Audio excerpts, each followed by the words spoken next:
ठीक है दोस्तों, चलिए शुरू करते हैं आज की क्लास। तो कल की क्लास में हमने सीखा था बहुपद के बारे में, उसके ज्यामितीय निरूपण को हमने देखा था, है ना। और एक सवाल भी हमने देखा था एक द्विघात समीकरण लेकर के कि उसका ग्राफ कैसा बना था, और ग्राफ की मदद से हमने उसके शून्य देखे थे, कैसे शून्य निकाल सकते हैं अपन। किसी ग्राफ को देख करके आप कैसे बता सकते हैं कि उसके कितने शून्य होंगे। ठीक है, तो ये सब बातें कल हमने देखी। शून्यकों के साथ संबंध भी हमने कल देखा था। आज हम आगे बढ़ेंगे आपके प्रश्नावली की ओर, और प्रश्नावली में दिए हुए सवालों को हल करेंगे। ठीक है, उससे पहले मैं आपको बता दूं कि कल जो हमने देखा था ना, ऐसा कुछ कर्व बना था, ऐसा वाला। तो ये जो है ना, ये जो होता है इसको परवलय बोलते हैं। क्या बोलते हैं? परवलय, अंग्रेजी में पैराबोला बोलते हैं। तो ये इस तरह का जो समीकरण ग्राफ रहेगा वो हमारा द्विघात समीकरण का ग्राफ रहेगा। कैसा? A X square plus B X plus C, इस टाइप का जो भी बहुपद दिया रहेगा उसका जो ग्राफ बनेगा वो कुछ इस तरह का बनेगा। अभी देखिए, एक तो ग्राफ ऐसा हो गया, और इसका दूसरा जो ग्राफ बन सकता है वो कैसा बन सकता है? ऐसा। तो ये देखिए, ये ऊपर की ओर खुला हुआ मुंह है इसका, तो इसको अपवर्ड पैराबोला बोलते हैं, ऊपर की ओर का परवलय। और इसका देखिए मुख नीचे की ओर खुला हुआ है, तो इसको बोलते हैं डाउनवर्ड पैराबोला। ओके, ये डिपेंड करता है कि ए जो है वो ग्रेटर देन जीरो है, ये जो ए है ना वो ग्रेटर देन जीरो है या ए लेस देन जीरो है, इस बात पे डिपेंड करेगा कि वो परवलय का आकार कैसा रहेगा, ऊपर की ओर रहेगा कि नीचे की ओर रहेगा। ठीक है, चलिए। जनरली होता है ये ए ग्रेटर देन जीरो पर आकार ऐसा बनता है, और ए लेस देन जीरो पर ऐसा बनेगा। ठीक है, अभी मैं आपके पाठ्यक्रम में प्रश्नावली में चलते हैं। 2.1 में कुछ ग्राफ दिए हुए हैं, उस ग्राफ को देख करके आपको बताने हैं कि उसमें कितने हल होंगे। ठीक है, तो मैं आपको प्रश्नावली में ले चलता हूँ 2.1 में।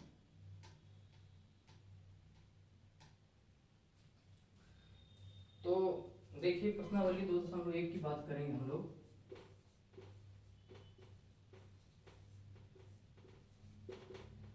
इसमें देखिए आपके बुक में जो भी एक्सरसाइज दिया हुआ है ग्राफ से रिलेटेड, वो आप अपने से करें।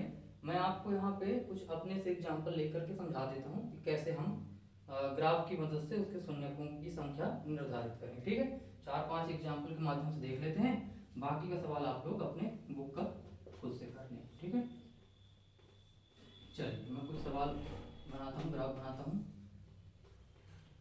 ये तो आपको पता ही है, ये y अक्ष है और ये वाला x अक्ष है। मान लीजिए हमारे पास एक कोई ऐसा एक कर्व बना हुआ है। ठीक है, दूसरा बना लेते हैं। चलिए, दूसरा कुछ मान लीजिए ऐसा बना हुआ है। तीसरा बना लेते हैं।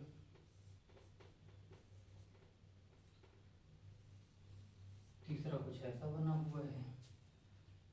चौथा ले लेते हैं।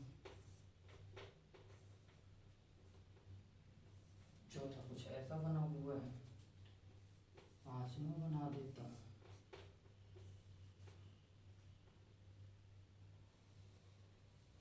पांचवा कुछ ऐसा ग्राफ बना हुआ है बेटा, और छठा बना देता हूँ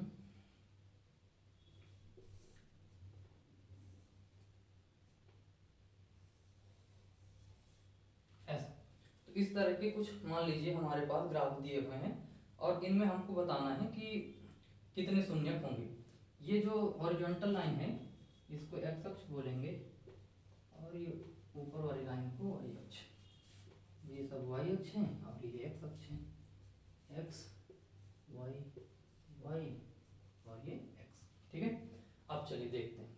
देखिए, ये जो है ना, जो भी ग्राफ बने हुए हैं, ये y equal to p of x, मतलब ये जो है ना x का बहुपद का ग्राफ है। ठीक है, x के बहुपद का ग्राफ है। तो इसको हम देखेंगे कि जो भी ग्राफ है वो x अक्ष को कितनी जगह पर कट कर रहा है, x अक्ष को काट रहा है कि नहीं काट रहा है। ठीक है, उसके हिसाब से हम उसका शून्यकों की संख्या बताएंगे। अगर वो x अक्ष को जितनी बिंदुओं पर काटेगा उतने उसके शून्यक होंगे। आप पहले नंबर पे देखिए, क्या यह लाइन x अक्ष को कट कर रहा है? नहीं कर रहा है ना, तो इसमें शून्य कितने हो गए इसके? 0। ठीक है, x अक्ष को नहीं कट कर रहा, इसके लिए इसके शून्य 0 हो गए। दूसरे ग्राफ में देखिए, दूसरे ग्राफ में क्या है? ये ग्राफ देखिए, एक्स अक्ष पे एक तो इस बिंदु पर कट किया, एक इस बिंदु पे कट किया, तो यहाँ पे हमारा कितने शून्य हो गए इसके, 2 हो गए। तीसरे सवाल को ध्यान से देखिए, एक ये कट किया, एक ये कट किया, एक ये कट किया, ये कट किया, इसको गिनना है क्या? इसको नहीं गिनेंगे बेटा, क्योंकि ये देखो ये वाई अक्ष को कट कर रहा है, हमको तो केवल क्या देखना है कि एक्स अक्ष को कितनी जगह पे कट कर रहा है, तो 1 2 और ये 3, तो इसके शून्यकों की संख्या कितनी हो जाएगी, 3 हो जाएगी। चौथा सवाल देखो, क्या ये ग्राफ एक्स अक्ष को कहीं पे कट कर रहा है, तो ये देखो एक्स अक्ष को कहीं पे छू भी नहीं रहा है दूर दूर तक, तो इसमें कितने शून्य हो गए इसके, 0। ये वाला सवाल देखें, इसको देखो, ये कर्व जो जा रहा है ना, ये ग्राफ, ये देखो एक जगह पे कट कर रहा है, तो इसके शून्यकों की संख्या कितनी हो गई, 1। और ये वाला देखें, ये वाला क्या है, देखो ग्राफ कैसे जा रहा है, ये एक बिंदु पे यहाँ कट किया, एक बिंदु यहाँ पर कट किया, एक यहाँ पे और एक यहाँ पे, कितनी जगह पे टोटल कट किया, 4 जगह पे। तो इस ग्राफ को देख करके हम बता सकते हैं कि इसके शून्यकों की संख्या कितनी होगी, 4 होगी। तो इस प्रकार से आपको ग्राफ दिया रहेगा, आप देख लें कि वो एक्स अक्ष को कितनी जगह पे कट कर रहा है, उससे आप इसके शून्यकों को बता सकते हैं। बस ध्यान दीजिएगा कि वो x का बहुपद होना चाहिए, तभी हम देखेंगे ना x अक्ष को कहाँ पे कट कर रहा है, ठीक है। चलिए आगे बढ़ता हूँ मैं आपकी प्रश्नावली 2.2 की ओर। आप 2.1 के जितने भी सवाल हैं वो आप खुद से लगा लें और एग्जाम्पल भी आप देख लें।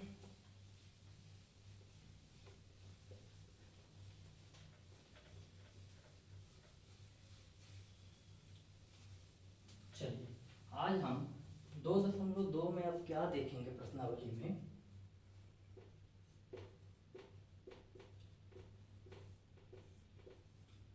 2.2। इसमें सबसे पहले नंबर पे आपका जो सवाल दिया हुआ है वो दिए हुए हैं कि कोई बहुपद दिया हुआ है, द्विघात का बहुपद है जनरली, और उसका हमको गुणनखंड करना है, उसके शून्यकों का योगफल और गुणनफल निकालना है, और उसका जो कल सूत्र अपन ने देखा था ना, अल्फा प्लस बीटा और अल्फा इंटू बीटा वाला, उसके साथ में उसको अपने को कंपेयर करना है, ठीक है। तो ये काम हम लोग करेंगे, और अगर दोनों बराबर आते हैं तो मतलब हमारा सत्यापन भी हो जाएगा उसका। तो पहला सवाल मैं लेता हूँ, x square minus 2x, x square minus का 2x और माइनस का 8, ठीक है। ये हमारा पहला सवाल है। इसका सबसे पहले गुणनखंड विधि से हम इसके शून्य निकालेंगे। तो देखिए ध्यान से, ये जो अचर पद है ना, इसका मैं बताया था आपको कि एक्स स्क्वायर के पहले जो गुणांक होगा उसके साथ गुणा करेंगे, तो यहाँ पे क्या है, 1 है, तो यहाँ पे आ जाएगा बेटा आपका 8। अब 8 का करेंगे हम लोग क्या, गुणनखंड। अच्छा ये काम क्यों कर रहे हैं, क्योंकि हमको ये बीच वाले पद को दो ऐसे टुकड़ों में तोड़ना है कि गुणा करने पर हमको क्या मिल जाए, 8 मिल जाए, और उन दो फैक्टर्स को, जो दो टुकड़े तोड़ने वाले हैं, उनको जोड़ने पर या घटाने पर हमको -2x मिल जाना चाहिए, ठीक है। इसके लिए कर रहा हूँ मैं, तो यहाँ पे आ गया 4, फिर 2 से किया तो ये आ गया 1। अब देखिए, अगर मैं इसमें से ये दो दो दूना 4, 4 का वो ले लूँ और ये 2 को ले लूँ, तो 4 दूना 8 भी हो जाएगा, और 4 में से 2 घटाएंगे तो 2 भी आ जाएगा। बस हमको ध्यान देना है कि बड़ी संख्या में माइनस का चिन्ह होना चाहिए। तो इसको कैसे दो टुकड़ों में तोड़ूंगा, एक्स स्क्वायर माइनस का 4x और प्लस का 2x और माइनस का 8। अब देखिए 4 दूना 8 भी आ गया, 4 में से 2 घटाएंगे तो -2x भी आ जाएंगे, है ना। अब देखिए एक तरह से कॉमन क्या मिल रहा है अपने को, तो यहाँ से देखो 2x की पावर 2 था ना, तो 1x बाहर आ गया तो 1x बचा, यहाँ से x बाहर चल गया तो यहाँ पे 4 बचा। अब यहाँ से देखिए क्या कॉमन मिल रहा है, इसमें भी 2 है, 8 में भी 2 रहता है, तो यहाँ से देखिए 2 कॉमन मिल गया, तो यहाँ से x माइनस 4 बचा। अब पूरे में देखो क्या कॉमन करा, x माइनस 4, x माइनस 4, तो यहाँ से x माइनस 4 आ गया कॉमन, बचा क्या, यहाँ से x और प्लस का यहाँ से 2। यहाँ तक क्लियर है। अब देखिए ध्यान से, अब इनको मैं अलग अलग जीरो निकाल कर देता हूँ और उनके शून्य निकाल देता हूँ। जब x माइनस 4 बराबर 0 था, तब यहाँ से x बराबर आ गया कितना, 4, और जब x प्लस 2 बराबर 0 था, तो बेटा बोले यहाँ से x बराबर आ गया कितना, माइनस का 2 आ गया। यहाँ तक क्लियर है। अब चलिए शून्य तो हमने निकाल लिया हूँ, अब शून्यकों का योगफल और गुणनफल निकाल लेते हैं। तो शून्यकों का योगफल कैसे निकालोगे, तो शून्यकों का योगफल क्या होगा, जो अभी 2 शून्य निकाला ना अपन ने, क्या क्या निकाला था, 4 और -2। चलिए जोड़िए दोनों को, 4 प्लस -2, तो ये हो जाएगा 4, धन ऋण का गुणा ऋण, 4 में से 2 घटाया वो पाया कितना, 2 आ गया। ऐसे ही शून्यकों का गुणनफल भी निकाल लेते हैं। शून्यकों का गुणनफल 4 में गुणा कर देंगे -2 का, कितना आ जाएगा, धन ऋण का गुणा ऋण, और 4 दूना 8 आ गया, -8 आ गया। तो इस प्रकार से हमने शून्यकों का योगफल और गुणनफल भी इस सवाल से निकाल लिया, हमारे पास जो 2 शून्य थे उसकी मदद से। अब इसको हम थोड़ा सूत्र विधि से चेक कर लेते हैं। तो मान लीजिए ये जो समीकरण हमारा दिया है ना, ये वाला, इसका हमारा व्यापक समीकरण क्या होता है, व्यापक समीकरण ax² + bx और +c। इसे कंपेयर करेंगे तो x स्क्वायर के पहले क्या लिखा है a, यहाँ x स्क्वायर के पहले हमको क्या मिल गया, a बराबर 1, ऐसे ही b बराबर -4 और c बराबर मिल गया बेटा -8। ठीक है, सॉरी ये b बराबर -2 है, ठीक, -2 और c बराबर हो गया -8। अब ध्यान दे, अब हमने कल सीखा था कि अल्फा प्लस बीटा मूलों का जो योगफल होता है वो होता है -b/a। अब देखिए ऊपर से -b है तो -b की वैल्यू हो जाएगी -2 और बटे a की वैल्यू कितनी है 1, ये आ गया कितना, माइनस माइनस पूरा प्लस और आ गया 2। और देखते हैं अब शून्यकों का गुणनफल अल्फा इंटू बीटा बराबर, ये क्या क्या देखा था फार्मूले में c/a, तो c/a में क्या आ जाएगा, यहाँ पे आ जाएगा कितना, -8 डिवाइडेड बाई 1, ये बराबर आ गया कितना, -8। अब देखिए हमने जो गुणनखंड करके निकाला था शून्यकों का योगफल और गुणनफल, वो भी योगफल कितना आया 2, यहाँ से सूत्र विधि से जो निकाला वो कितना आया 2, शून्यकों का गुणनफल कितना आया -8, यहाँ से भी कितना आया -8। तो इस प्रकार से ये आपका ये समीकरण सत्यापित हो जाएगा, ये बहुपद जो है सत्यापन भी हो गया इसका। ठीक है, रिलेशन भी हमने दोनों के बीच में देख लिया। आप लोग इसको लिख लें, अब मैं अगले सवाल में जाऊंगा। देखो मैं गुणनखंड करके बता देता हूँ आपको, बेसिक, बाकी आपको करने पड़ेंगे, मेथड समझ गए होंगे आप, बराबर, ठीक है।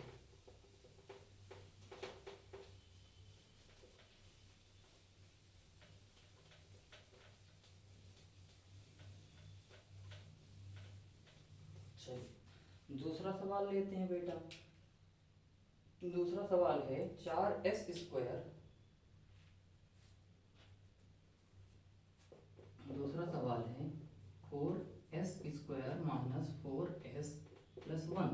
अब ये सवाल है, इसका चलिए गुणनखंड कर लेते हैं। तो सबसे पहले वही तरीका अपना कि जो अचर पद होगा उसका s² के पहले वाले गुणांक के साथ गुणा कर लेंगे। तो 4 करने आ गया, यहाँ पे 4 गुणनखंड कर लो, 2 आया, 1 आ गया। अब देखो 2 और 2 एक फैक्टर बन रहा है, तो 2 दूना 4, 4 तो आ गया, 2 में 2 जोड़ूंगा तो 4 आ जाएगा, बिल्कुल आ जाएगा। तो बस फैक्टर आपके सामने है, तो ये हो जाएगा कितना, हाँ तो ये हो जाएगा कितना, 4s² -2s -2s + 1। देखिए -2s में -2s जोड़ेंगे -4s आ जाएगा, और 2 दूना 4 भी आ जाएगा, माइनस माइनस से गुणा करोगे प्लस भी आ जाएगा, बराबर। तो यहाँ से देखिए 2s कॉमन मिल रहा होगा, तो यहाँ बचा कितना 2s और माइनस ये पूरा कॉमन आ गया, तो -1 बाहर, यहाँ से कुछ कॉमन नहीं मिल रहा है, -1 कॉमन लेंगे, चिन्ह बदल जाएंगे बेटा, क्या हो जाएगा 2s - 1। अब देखिए पूरे में से देखो 2s - 1 कॉमन मिल रहा है, और इधर से भी अपने को 2s - 1 कॉमन मिल रहा है। ठीक है, अब इसको अलग अलग जीरो कर लो। तो जब बेटा 2s - 1 बराबर 0 होगा, तो यहाँ से s बराबर कितना हो जाएगा 1/2। एक को उधर ले जाओगे बराबर के तो माइनस है तो प्लस हो जाएगा, और एक गुणे में है तो ये बटे में चला जाएगा। सेम इसको भी करोगे आप तो वही 1/2 ही आने वाला है, ठीक है ना। तो 2s - 1 बराबर 0 करेंगे आप, तो यहाँ से भी s बराबर 1/2 आ जाएगा। अब चलिए अगर इसको जल्दी से आपको देखना है तो इसको फटाफट देख लेते हैं थोड़ा सा कि इनकी शून्यकों का योगफल और गुणनफल क्या होगा। तो मैं अब लिखूंगा नहीं शून्यकों का योगफल, यहाँ पे प्लस बना दे रहा हूँ, मतलब आप समझ जाना। तो यहाँ पे क्या है देखो 1/2 + 1/2, एलसीएम लोगे नीचे आ गया 2, 2 एकन्ने 2, 1 एकन्ने 1 प्लस 2 एकन्ने 2, 1 एकन्ने 1 बराबर कितना हो गया 2/2, कट के कितना बचा 1। और यहाँ पे गुणनफल क्या आएगा बेटा, तो 1/2 इंटू 1/2 कितना आ गया, एक ऊपर ऊपर का गुणा, अंश अंश का गुणा करेंगे और हर का गुणा करेंगे, तो 1 एकन्ने 1 और ये 2 दूना 4, यहाँ तक आ गए। अब चलो इसको थोड़ा सूत्र से देख लेता हूँ। इसका कंपेयर करेंगे हम किससे, as² + bs + c से। तो देखो यहाँ a कितना आ गया 4, b कितना आ गया -4 और c कितना आ गया 1। अब बोलो इसमें अल्फा प्लस बीटा क्या होगा, -b/a। माइनस बी कितना है माइनस का 4 डिवाइडेड बाई ए की वैल्यू 4, माइनस माइनस प्लस 4 से 4 कट गया, क्या बचा 1। अल्फा इंटू बीटा निकाल लेते हैं, क्या आया सी बटे एक, कितना आएगा सी कितना है 1 बटे 1, कितना है ए की वैल्यू 4, तो 1 बटे 4 आ गया। देख लीजिए ऊपर से मिला लीजिए, 1 आया यहाँ से 1 बटे 4 आ गया। यहाँ तक क्लियर है? चलिए सवाल आप नोट कर लीजिए।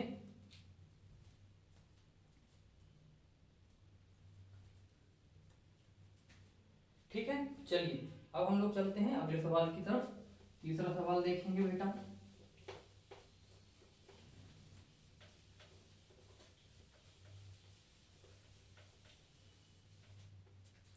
देखिए तीसरा सवाल है 6x स्क्वायर माइनस 7 माइनस का क्या है सॉरी माइनस का 3 और माइनस का 7x, ऐसा है आपका सवाल। ठीक है, अब इसको थोड़ा सा क्रम से लिख लेते हैं है ना। यहाँ आ जाएगा क्या 6x स्क्वायर माइनस का 7x और माइनस का 3। चलिए गुणनखंड करते हैं। 3 का सबसे पहले 6 से गुणा करिए, 6 त्रिक 18 आ गया। चलिए गुणनखंड कर लेंगे। 2 से काटूं, 2 से काटा बोलो 9 आ गया, फिर 3 से काटा बोलो 3 आ गया, फिर 3 से काटा यहाँ पे आ गया 1।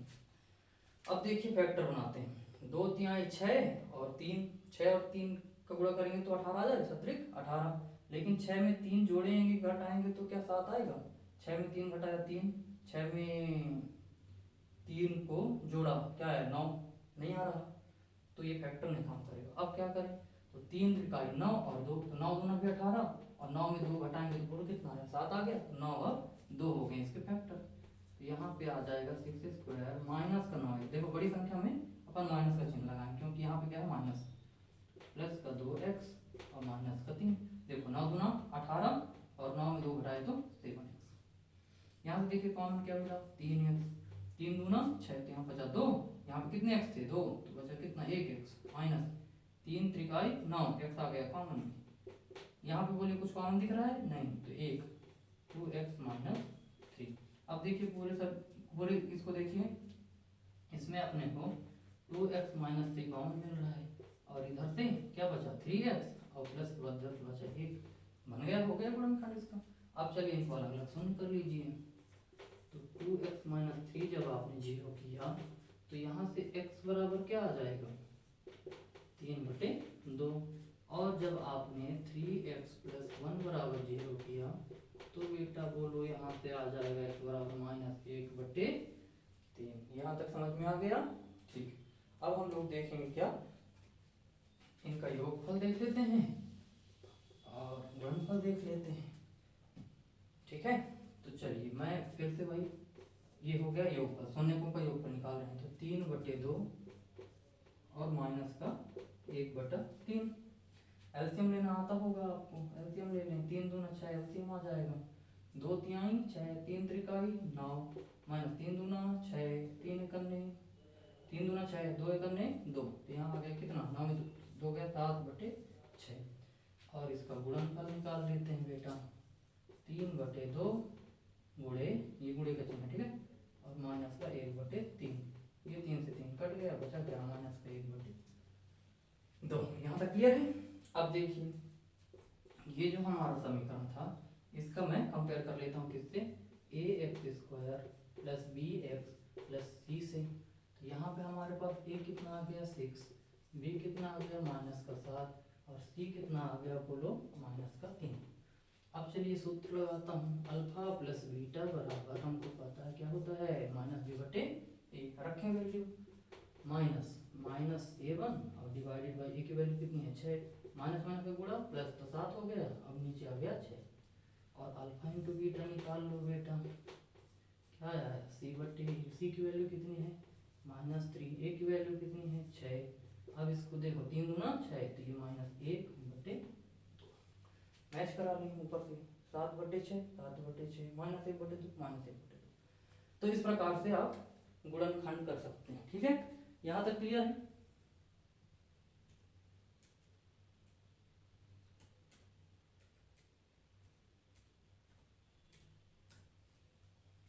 लिख लिया आपने सवाल, ठीक है। अब देखिए ध्यान से अगले सवाल की ओर चलते हैं।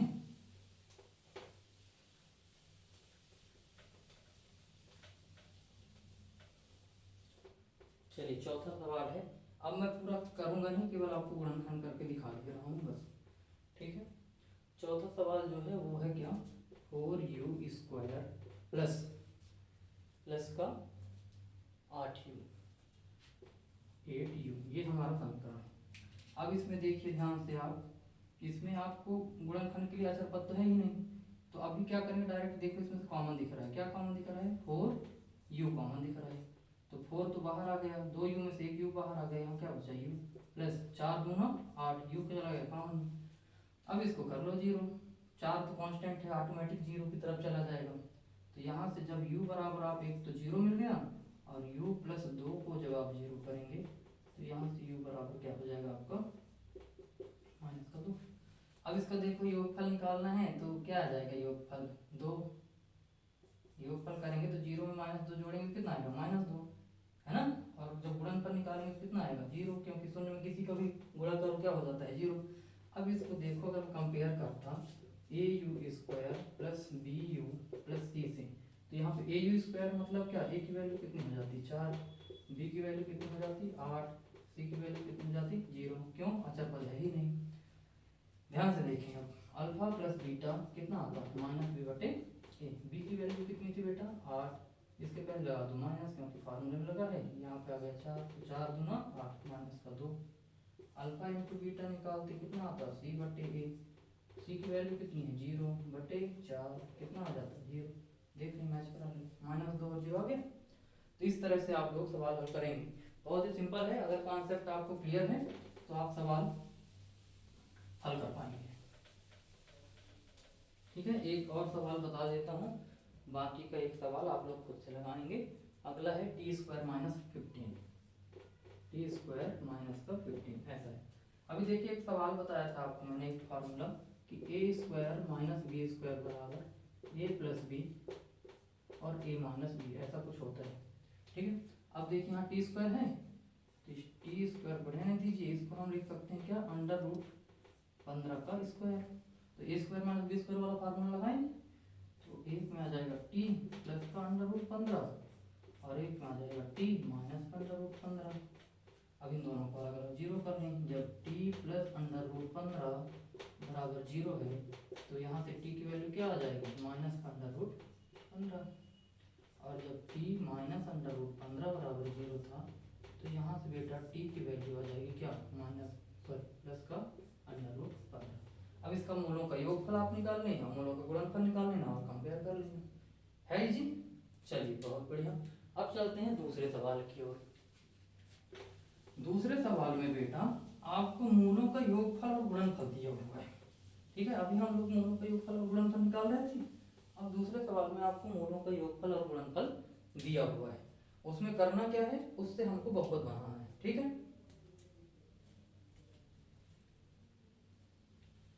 उसमें से हमको क्या करना है, बहुपद बनाना है। तो ध्यान से देखिए, अभी हम लोग क्या कर रहे थे, जैसे अगर मैं किसी द्विघात समीकरण की बात कर रहा था तो हम लोग कुछ शून्य कैसे निकाल रहे थे, जैसे मान लो x - 3 और x - 2 इस फॉर्म में शून्य पाया जा रहा था, फिर हम लोग इसको अलग अलग 0 करके इसके हल निकाल दे रहे थे शून्य। तो अभी मान लेता हूँ कि हमारे पास एक द्विघात समीकरण का व्यापक रूप है ax² + bx + c, इसके दो शून्य हैं बेटा अल्फा और बीटा, ऐसा मान लेता हूँ मैं। अब देखिए ध्यान से, अगर अल्फा बीटा इसके शून्यक हैं तो हम लोग क्या लिखते थे इसको, x - अल्फा x - बीटा बराबर 0, ऐसे ही आता था। तो ये हम ऐसा लिख सकते हैं इसको। अब इसको देखो मैं गुणा करूंगा, गुणा करेंगे कैसे, x का पहले दोनों के साथ फिर अल्फा का दोनों के साथ, तो x का गुणा x² में किया तो x² आ गया, माइनस x का गुणा बीटा के साथ किया तो माइनस का बीटा x आ गया, माइनस अल्फा x आ गया और माइनस माइनस हो गया प्लस अल्फा बीटा आ गया बराबर 0। अब देखिए x² माइनस यहाँ से कॉमन ले लिया तो ये बन गया क्या अल्फा और प्लस बीटा, और x बाहर ये भी कॉमन आ गया था, और प्लस का अल्फा इंटू बीटा बराबर 0। अब देखिए ये समीकरण हमारे लिए कितना हेल्पफुल है, यहाँ पे आपको मूलों का योगफल दिया हुआ है सवाल में, डायरेक्ट यहाँ पे हम वैल्यू रख देंगे। यहाँ पे मूलों का गुणनफल दिया हुआ है, यहाँ पे रख देंगे और वो लोग सवाल को हल कर लेंगे, बहुपद निकल जाएगा। ठीक है, तो इस प्रकार, या कि फिर आपको मूलों का अगर केवल वैल्यू दिया होता ना शून्य, जैसे कि अल्फा दिया होता है और बीटा केवल, तो आप इसी प्रकार से बढ़ते तो आपको बहुपद निकल जाता। क्लियर है यहाँ तक? चलिए अब एक दो सवाल कर देते हैं, उसके बाद आप बचे हुए सवाल खुद से कर लेना।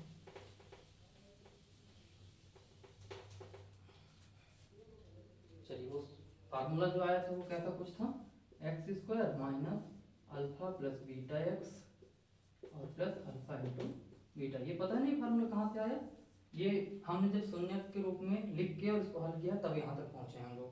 अब देखिए आपके जो दूसरे सवाल का पहला सवाल लेता हूँ, तो उसमें क्या दिया हुआ है 1/4 और -1।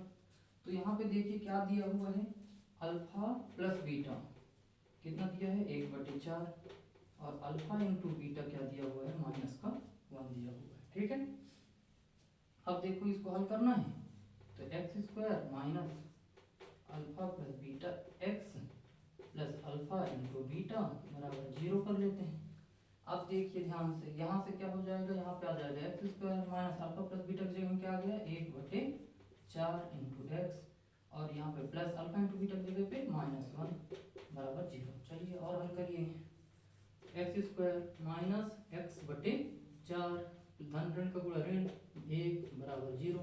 अब देखो इसके नीचे भी एक एक लिख दूं, यहाँ पे बोलो 4 एलसीएम आ गया, एक का भाग कितने बार में जाएगा 4 बार में, 4 एकन्ने 4 4 एक्स स्क्वायर माइनस 4 को भाग पढ़ो 4 एकन्ने 4 1 एकन्ने 1 एक्स माइनस 1 चौको 4 4 एकन्ने 4 बराबर 0।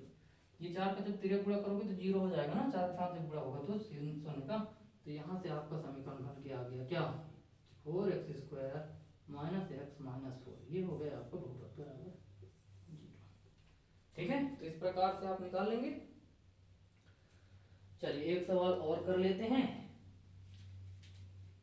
उसके बाद बाकी का सवाल आप लोग करिए।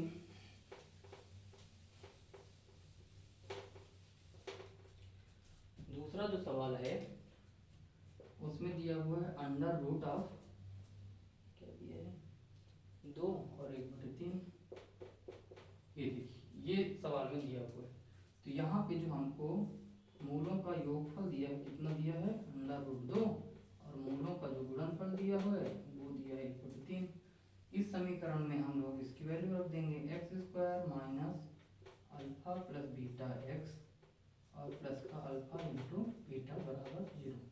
यहाँ तक डाउट तो नहीं है ना, क्लियर है? अब चलिए वैल्यू रख दीजिए, x square minus alpha plus beta की जगह में क्या रखना है अंडर रूट 2 और ये आ गया x plus alpha into beta की जगह में 1/3 बराबर 0।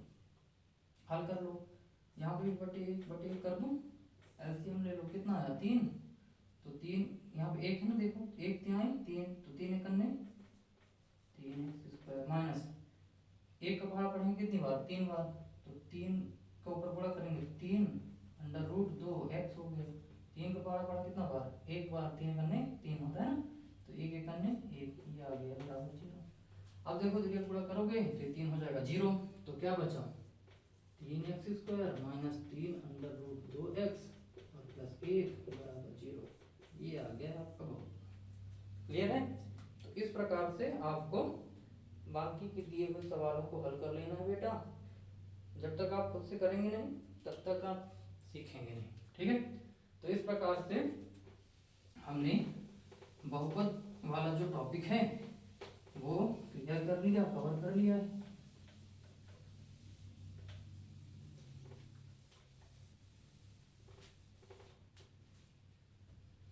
ठीक है,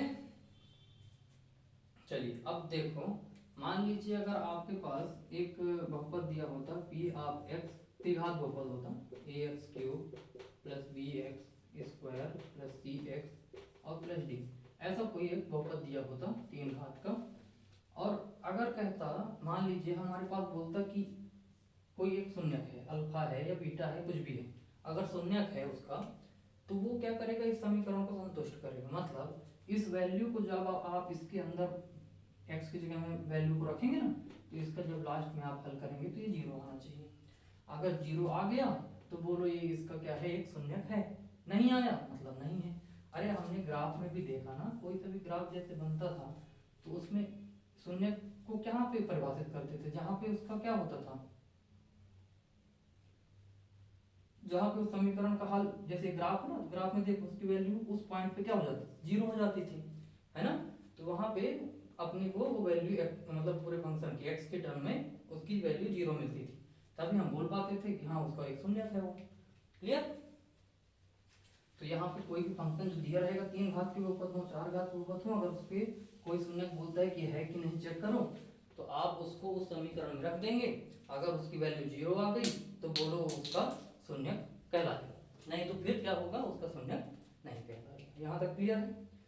ठीक है, चलिए अब यहाँ पे तो हो गया क्या, आपका चैप्टर 2 मतलब खत्म हो गया है। आपको अपने तरफ से उसमें एक्सरसाइज करने हैं, उदाहरण के सवाल लगाने हैं। अगर समझ में नहीं आता है तो वीडियो फिर से देखें, कॉन्सेप्ट और क्लियर करें, और बचे हुए सवाल आप लोग फिर से लगाएं। अभी मैं बहुपद में एक टॉपिक और लूँगा, एक लेक्चर, उसमें हम लोग कॉम्पिटिटिव एग्जाम की में आए हुए कुछ क्वेश्चंस देखेंगे। ठीक है, जैसे अपने यहाँ पे बहुत सारे एग्जाम्स होते हैं ना, जैसे इंजीनियरिंग के लिए देखिए आप JEE करके एग्जाम होता है, स्टेट PAT करके एक एग्जाम होता है ना, एग्रीकल्चर का PAT एग्जाम होता है। उसके अलावा SSC हो गया, रेलवे के एग्जाम हो गए, है ना, बैंक का हो गया, PO का हो गया, और अपने यहाँ MP में एक संविदा का भी एग्जाम होता है, संविदा शिक्षक भर्ती के लिए। तो संविदा वर्ग 2 ये क्या है, 10th तक का रहता है। तो संविदा वर्ग 2 में बहुत सारे क्वेश्चन जो हैं वो बहुपद से आए हुए हैं।